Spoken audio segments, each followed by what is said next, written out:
அனைவருக்கும் வணக்கம். அமைச்சரவை நேற்று ஜனாதிபதி தலைமையிலே கூடியதன் போது எடுக்கப்பட்ட முடிவுகள் அறிவிக்கின்ற ஊடகவியலாளர் மாநாடு சற்று முன்னர் அரசாங்க தகவல் திணைக்களத்திலே அமைச்சரவையினுடைய ஊடக பேச்சாளரும் அதே போன்று சுகாதார மற்றும் வெகுசன ஊடகத்துறை அமைச்சருமாகிய டாக்டர் நலிந்த ஜாதிஸ் அவருடைய தலைமையில் நடைபெற்றது. போது அரசாங்க தகவல் திணைக்களத்தினுடைய பணிப்பாளர் நாயம் ஹர்ஷ பண்டார் ஆகியோரும் இணைந்திருந்தார்கள்.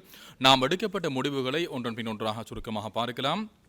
முதலாவதாக எடுக்கப்பட்ட முடிவு, கல்வி பொதுத்தராதர உயர்தர பரீட்சையில் உயர்வான தேர்ச்சியை பெறுகின்ற மாணவர்கள் தமது முதலாவது பட்டப்படிப்பை வெளிநாட்டு பல்கலைக்கழகங்களில் தொடர்வதற்கான வாய்ப்புகளை வழங்குகின்ற புலமை பரிசில் வேலை திட்டம் தொடர்பானதாக காணப்படுகின்றது. கல்வி உயர்கல்வி மற்றும் தொழிற்கல்வி அமைச்சராக கௌரவ பிரதமர் அவர்கள் சமர்ப்பித்த யோசனையாக இது காணப்படுகின்றது. அரச கொள்கை பிரகடனத்துக்கு அமைய நாகரிகமான பிரஜை முன்னேற்றகரமான மனித வளத்தை உருவாக்கும் நோக்கத்தை அடைவதற்காக கல்வி பொதுத்தராதர உயர்தர பரீட்சையில் உயர்வான தேர்ச்சியை பெறுகின்ற மாணவர்கள் தமது முதலாவது பட்டப்படிப்பை சர்வதேச ரீதியாக உயர் தரப்படத்துடன் கூடிய வெளிநாட்டு பல்கலைக்கழகங்களில் தொடர்வதற்கு தேவையான புலமை பரிசிலை வழங்கும் வேலை திட்டம் ஒன்றை நடைமுறைப்படுத்துவதற்காக 2025 ஆண்டு வரவு செலவு திட்ட யோசனை மூலம் 200 மில்லியன் ரூபாய்கள் ஒதுக்கப்பட்டுள்ளது. இப்புலமை பரிசில் வேலை திட்டத்தின் கீழ் சர்வதேச தரப்படுத்தல் குறிகாட்டிகளை முதல் 500 இடங்களை பிடித்துள்ள ஆங்கில மொழியில் கற்பித்தல்களை மேற்கொள்கின்ற வெளிநாட்டு பல்கலைக்கழகங்களில் 4 ஆண்டுகள் பட்டப்படிப்புகளை பூர்த்தி செய்வதற்கு புலமை பரிசுகளை வழங்குவதற்கு திட்டமிடப்பட்டிருக்கின்றது. அதன் முதலாம் கட்டத்தின் கீழ் 2025 ஆண்டுக்காக 20 தொடக்கம் 50 மாணவர்களை தெரிவு செய்வதற்கு எதிர்பார்க்கப்படுகின்றது. கல்வி பொதுத்தராதர உயர்தர பரீட்சையில் பிரதான பாடத்துறையின் கீழ் உயர்வான Z புள்ளிகளை பெற்றுக்கொண்ட மாணவர்களுக்கு விண்ணப்பிப்புக்கு வாய்ப்பு வழங்கப்படுகின்றது. குறித்த விண்ணப்பங்களில் பொருத்தமான மாணவர்களை தெரிவு செய்வதற்காக பல்கலைக்கழக பேராசிரியர்கள் மற்றும் விரிவுரையாளர்களுடன் கூடிய தேர்ச்சிக்கான நேர்முக தேர்வு குழு ஒன்றின் மூலம் மேற்கொள்ளப்படும். அதற்கமைய உத்தேச வேலை திட்டத்தை நடைமுறைப்படுத்துவதற்காக அமைச்சரவை அங்கீகாரம் வழங்கியிருக்கின்றது. 2026 ஆண்டுக்கான வரவு செலவு திட்டத்தை தயாரித்தல் தொடர்பான ஒரு தீர்மானமாக அடுத்த தீர்மானம் அமைய பெற்றிருக்கின்றது.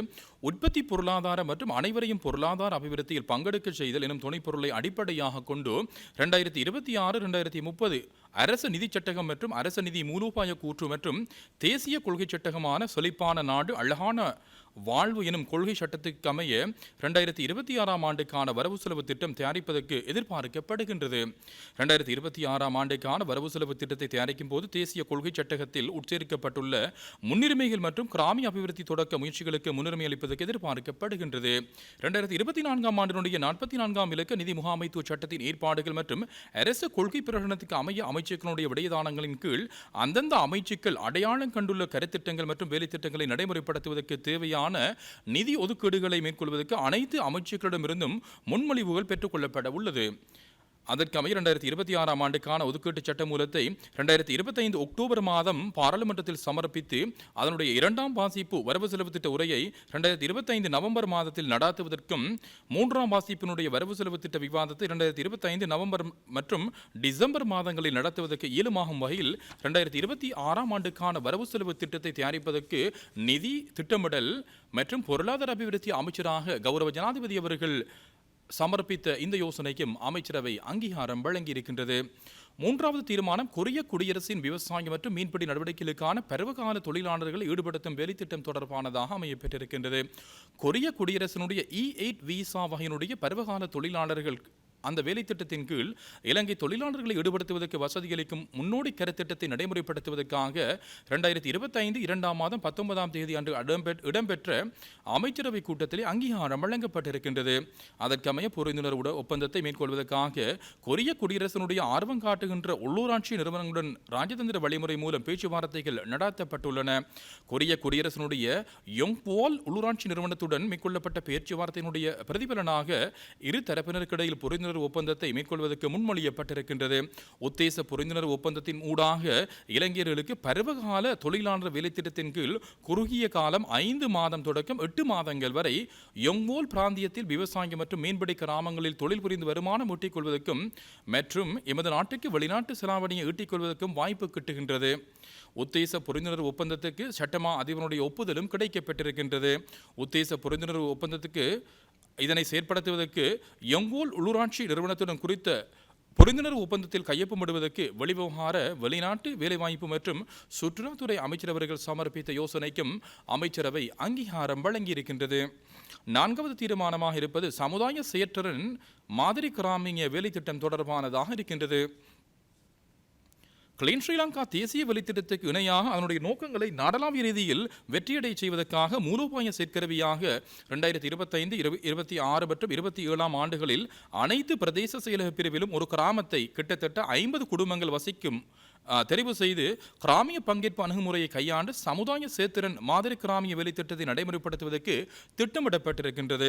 இந்த வேலைத்திட்டத்தின் மூலமாக கல்வி, பொருளாதாரம், சுகாதாரம் மற்றும் சுகாதார நலம், வீட்டுமட்ட முகாமைத்துவம் மற்றும் சமூக நல்லாரோக்கியம், கலாச்சாரம், ஆன்மீக விருத்தி மற்றும் சுற்றாடல் பாதுகாப்பு போன்ற விடயத்துறைகளின் கீழ் அடையாளம் காணப்படும் மாதிரி அளவுகோல்களை அடிப்படையாக கொண்டு தெரிவு செய்யப்படும் கிராமம் சமுதாய சேத்திரன் மாதிரி கிராமமாக உருவாக்குவதற்கு எதிர்பார்க்கப்படுகின்றது.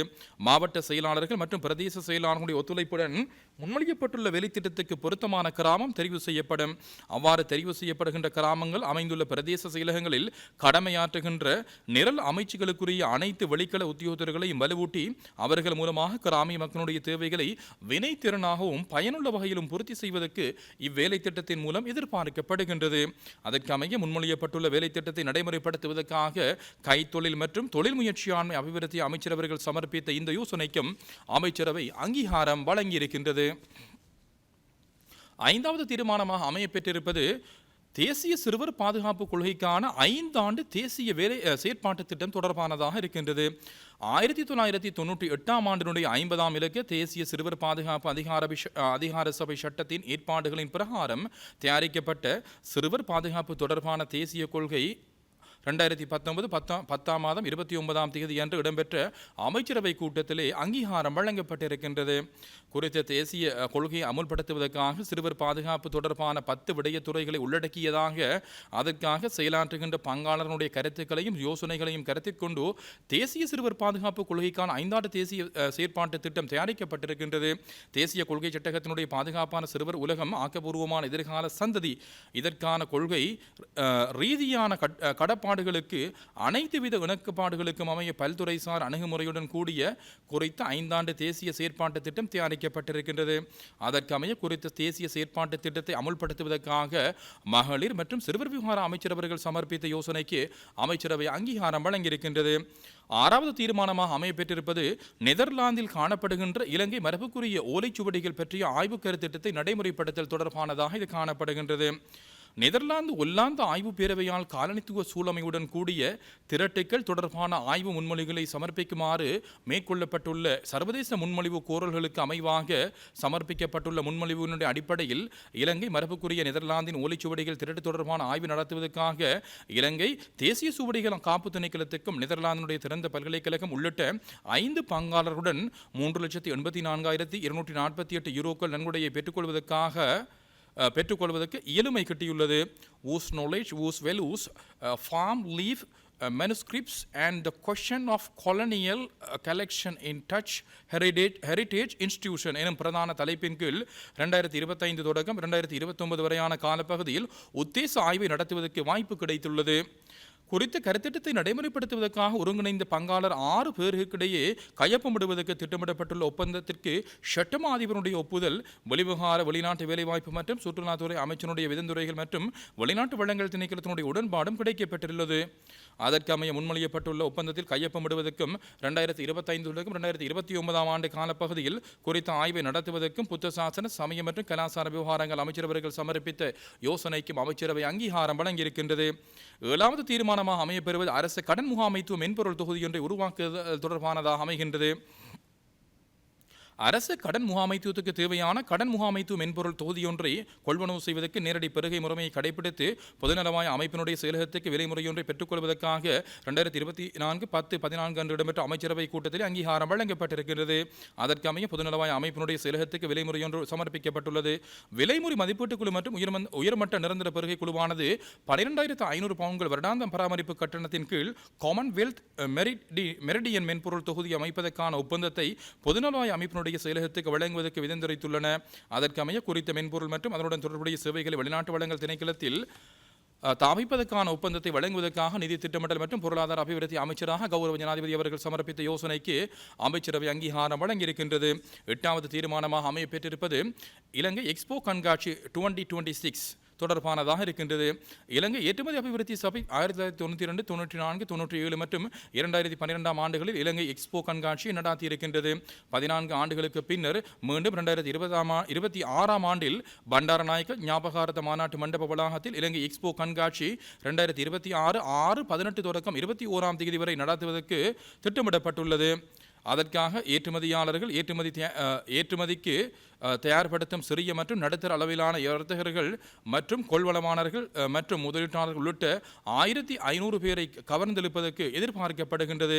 அதற்கமைய இலங்கை எக்ஸ்போ கண்காட்சி 2026 தேசிய வைபவமாக ஏற்பாடுகளை செய்வதற்காக கைத்தொழில் மற்றும் தொழில் முயற்சியாண்மை அபிவிருத்தி அமைச்சர் அவர்கள் சமர்ப்பித்த இந்த யோசனைக்கும் அமைச்சரவை அங்கீகாரம் வழங்கியிருக்கின்றது. 9வது தீர்மானமாக இருப்பது நாடளாவிய ரீதியில் நகர்ப்புறங்களில் சுகாதார நல வசதிகளை மேம்படுத்தல்.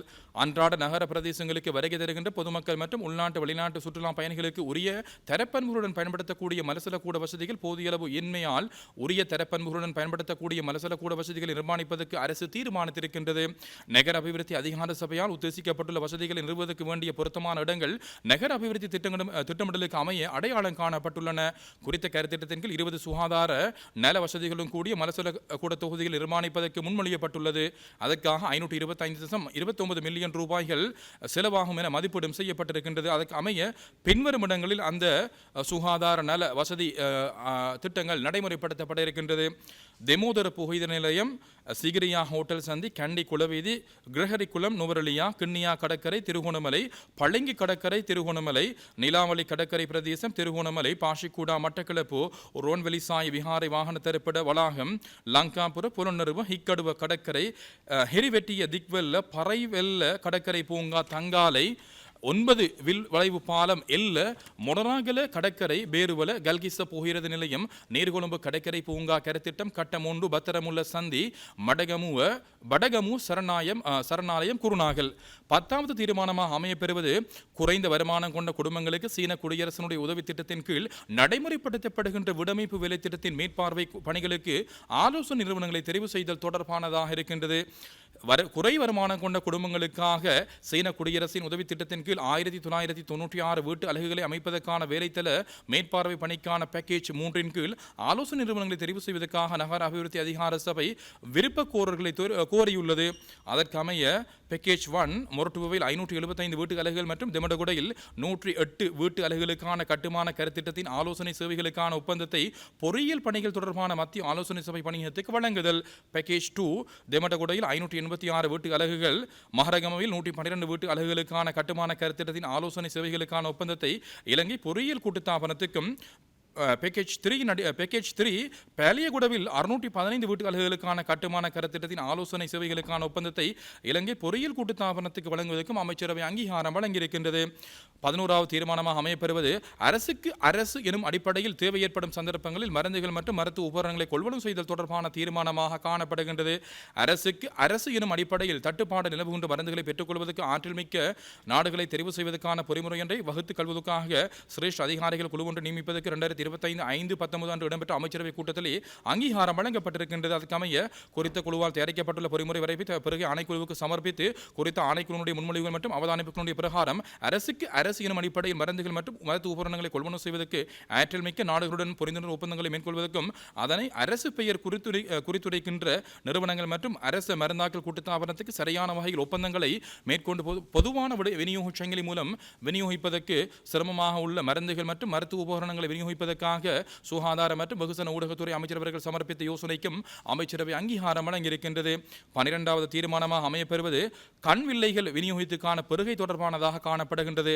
கண்களில் வெளிப்படலத்தை நீக்குதல் அல்லது மயோபியாவை தொடர்பான சிகிச்சைகளின் போது கண்ணுக்கு பொருத்துவதற்காக பயன்படுத்தப்படும் 5 வகையான கண் வில்லைகளை விநியோகிப்பதற்காக சர்வதேச போட்டி விலை முறையின் கீழ் விலை மனுக்கள் கோரப்பட்டுள்ளன. அதற்காக விலைமுறைதாரர்கள் 5 பேர் விலை மனுக்களை சமர்ப்பித்திருக்கின்றனர். அதற்கமைய உயர்மட்ட நிரந்தர பெருகை குழுவினுடைய விதிமுறைக்கமைய குறித்த 5 வகையான கண்விலைகளை கீழ்காண விநியோகத்திடமிருந்து பெருகை செய்வதற்காக சுகாதார மற்றும் வெகுஜன ஊடகத்துறை அமைச்சர்கள் சமர்ப்பித்த யோசனைக்கும் அமைச்சரவை அங்கீகாரம் வழங்கியிருக்கின்றது. SR இலக்கம் 13005029 மற்றும் 13005032 ஆமிலக்க பெருகைகளுக்குரிய விவரங்களும் கூடிய பதிலளிப்புகளுடன் குறைந்த விலைமுறைதாரன இளைஞனுடைய எல் சத்தாய் என்டர்பிரைசஸ் பிரைவேட் லிமிடெட்க்கு கண்விலைகளை விநியோகிப்பதற்கு வழங்குதல். அதே போன்று ஜயசூரிய அசோசியேட்ஸ் ஆகிய நிறுவனங்களுக்கு அதனை வழங்குதல். 13வது தீர்மானமாக அமையப்பெறுவது சமாதான நீதவான்களை நியமனம், இடைநிறுத்துகை, இல்லா தாக்குகை மற்றும் நடத்தை கோவை கட்டளை திருத்தம் செய்தல் தொடர்பானதானதாக காணப்படுகின்றது. 1978ஆம் ஆண்டில் 2ஆம் இலக்க நீதித்துறை சட்டத்தின் ஏற்பாடுகளின் பிரகாரம் சமாதான நீதவான் பதவிக்கு நியமனம், இடைநிறுத்துகை, இல்லா தாக்குகை, முடிவுறுத்துகைக்கான ஒழுங்கு விதிகளை விதிப்பதற்கு அமைச்சருக்கு அதிகாரம் வழங்கப்பட்டிருக்கின்றது.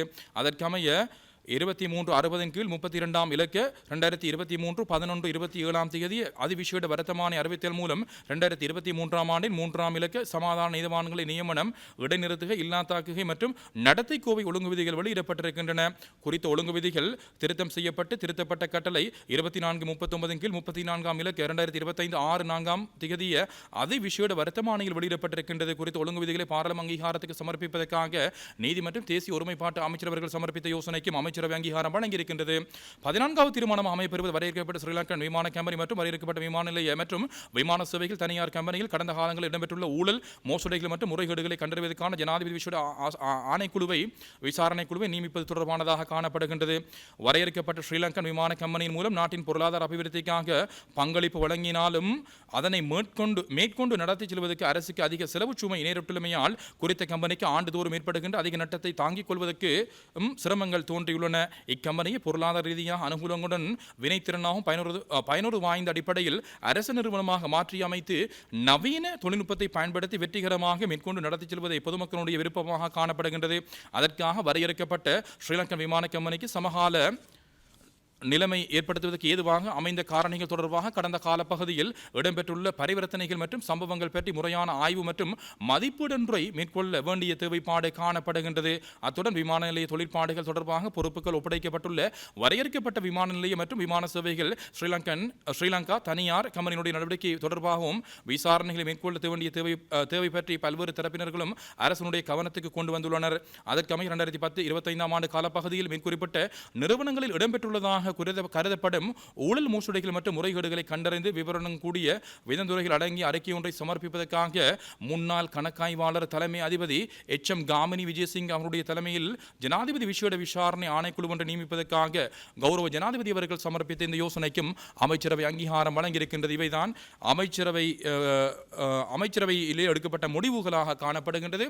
ஊடகவியலாளர்கள் பல கேள்விகள் இதன்போது அமைச்சரவை பேச்சாளரிடம் வினவியிருந்தார்கள். அதனை நாங்கள் சுருக்கமான முறையில் பார்க்கலாம்.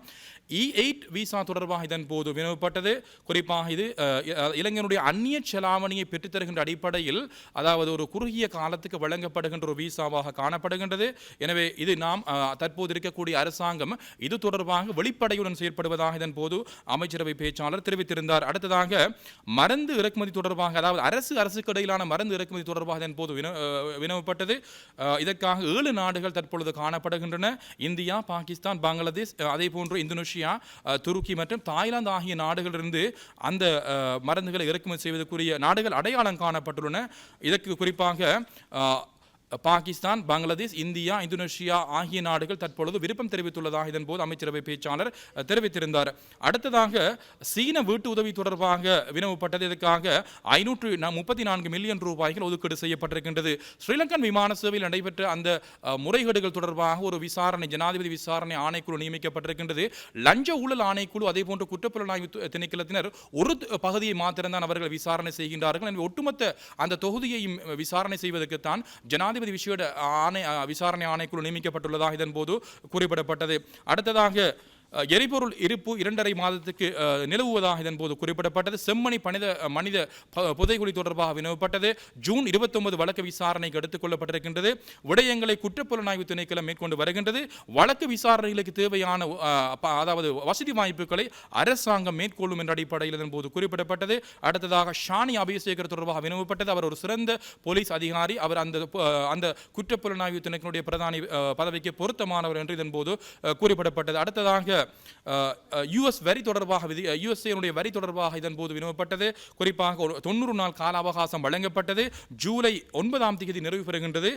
பல சுற்றுப்பெயர்ச்சி வார்த்தைகள் ஐக்கிய அமெரிக்காவுடைய வர்த்தக திணைக்களத்தோடு தொடர்புபட்டதாக மேற்கொள்ளப்பட்டிருக்கின்றது. எனவே அதனூடாக எங்களுடைய நாட்டு ஏற்றுமதியாளர்களுக்கு சாதகமான தன்மைகள் ஏற்படும் என்று இதன் போது வினவப்பட்டது. நெல் கொள்வனவு தொடர்பாக இதன் போது வினவப்பட்டது. நாளை முதல் அரசு நெல் கொள்வனவு ஆரம்பிக்கப்படுகின்றது. நாடு 120 ரூபாய், சம்பா அரிசி சம்பா 125 ரூபாய், கீரி சம்பா 132 ரூபாவுக்கு கொள்வனவு செய்யப்பட உள்ளதாக இதன் போது குறிப்பிடப்பட்டது. இவைதான் ஊடகவியலாளர்கள் கேட்ட கேள்விகளும் அதற்கான சுருக்கமான பதில்களுமாக காணப்படுகின்றது. மீண்டும் ஒரு அமைச்சரவை முடிவுகள் அறிவிக்கின்ற ஊடகவியலாளர் சந்திப்பில் உங்கள் அனைவரையும் சந்திக்கும் வரை விடைபெற்றுக் கொள்கின்றோம். நன்றி, வணக்கம்.